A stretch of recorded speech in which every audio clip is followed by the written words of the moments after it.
শীতের আমি যেটা বললাম ঢাকাতে বসে থেকে আসলে শীতের তীব্রতা বা শীত ওটা বিচার করা যাবে না। আপনার শীত আছে, তবে শীতের যে তীব্রতাটা সেটা কম আমরা অনুভব করছি সেটা বলতে পারি। তার কারণ হচ্ছে আপনার দিনের তাপমাত্রাটা বেশি।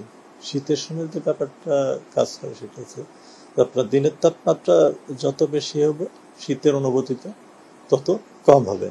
এখন বর্তমান যে অবস্থা দেখো, দিনের তাপমাত্রা স্বাভাবিক থেকে প্রায় 1 থেকে 5 ডিগ্রি বেশি, এবং ঢাকার কথা ঢাকাতে প্রায় 3 ডিগ্রি বেশি।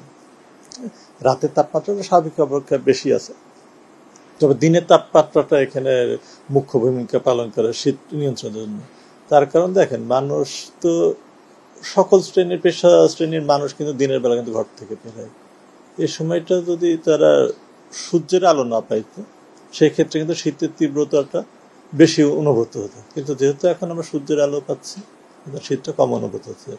আর যে রাতের তাপমাত্রা যেটা আমরা বলি বা সর্বনিম্ন তাপমাত্রা যদি কমও হয় বা শৈত্যপ্রবাহ বিরাজ করে, সেই ক্ষেত্রে ওই সময়টা কিন্তু মানুষ ঘরের মধ্যেই থাকে, সাধারণত ওইভাবে তীব্র শীতটা কিন্তু অনুভূত হয় না।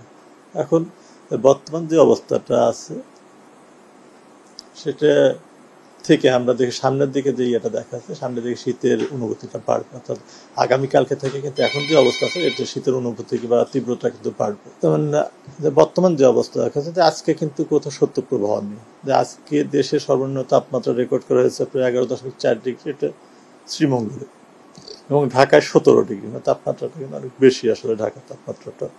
তবে ঢাকার তাপমাত্রাতে ব্যাপারটা ঢাকার যে পারিপার্শ্বিক অবস্থা বা অবকাঠামো সবকিছু মিলে ঢাকাটা সবসময় বেশি থাকে। এমনি টাঙ্গাইল এবং ঢাকা কিন্তু পার্থক্য কিন্তু প্রায় 3 ডিগ্রি।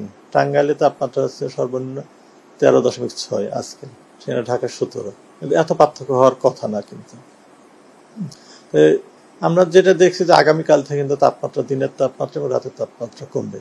সেক্ষেত্রে শীতের তীব্রতাটা বৃদ্ধি পাবে, এবং আগামীকালকের পর থেকে দেশের উত্তর পশ্চিম অঞ্চল এবং পশ্চিমাঞ্চলে কোথাও কোথাও কিন্তু মৃদু থেকে মাঝে শৈত্যপ্রবাহ বয়ে যাওয়ার সম্ভাবনা রয়েছে, এবং সেটা হয়তো 2 দিনের মতো থাকবে। এরপরে আবার তাপমাত্রাটা বাড়তে থাকবে।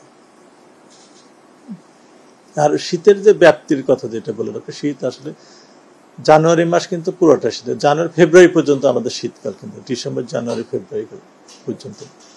এবং আজকে কিন্তু মাঘ মাসের 4 তারিখ, মাঘ মাস কিন্তু পুরো পড়ে রয়েছে। তার কারণ আমরা যদি পৌষ মাঘ শীতকাল ধরে, সেক্ষেত্রে মাঘ মাস শেষ হতে ফেব্রুয়ারির 15 তারিখ পর্যন্ত আরো সময় লাগবে। তার মানে এই হিসেবে আমাদের ফেব্রুয়ারি মাস কিন্তু পুরোটা শীতের ইয়ে থাকবে।